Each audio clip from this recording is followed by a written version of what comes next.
Hi friends! Kung ikaw ay nag-iikapo, ay pakinggan mo itong mabuti. At kung ikaw naman ay hindi pa nag-iikapo o nagtatay, mabuti ding bigyang daan mo ang salita ng Panginoon sa pamamagitan ng ibabahagi ko sa oras na ito. Ano ba yung tithing? Tithing is not you giving to receive, but acknowledging that God has already given. Marami ang nag-iikapo at nagtatapat na mag-ikapo di umano upang tanggapin pa nila ang pagpapala ng Panginoon. But tithing is not like that.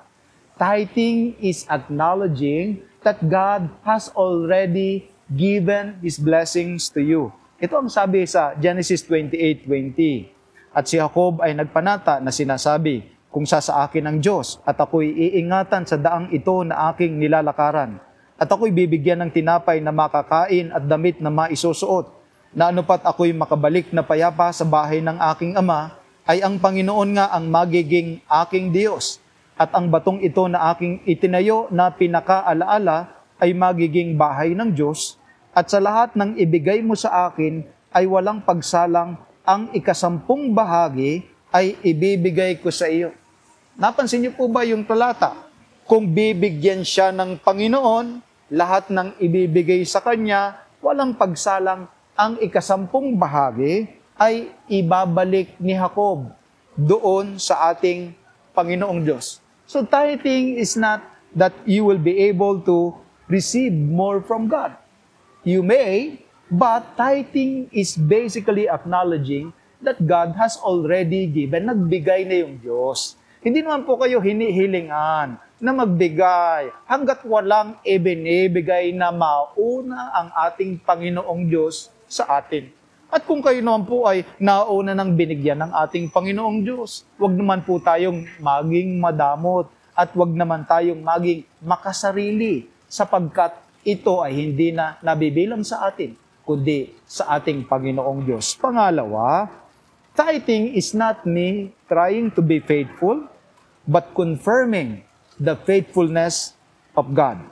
So Genesis 14:19, kung saan unang binanggit ang salitang ikapo sa buhay nitong si Abraham, ito po ang ulat ng banal na kasulatan. At binasbasan niya siya na sinasabi, pagpalain si Abraham ng kataas-taasang Diyos na may-ari ng langit at ng lupa.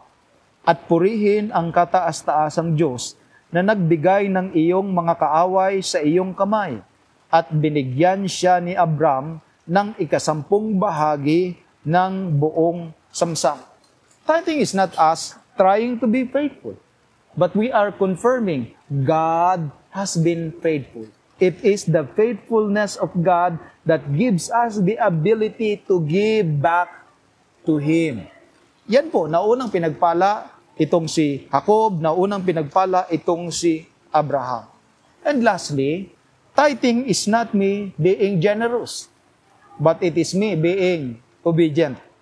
Sabi sa Leviticus 27 verse 30, ito po ang nakasulat, a tithe of everything from the land, whether grain from the soil or fruit from the trees, belongs to the Lord.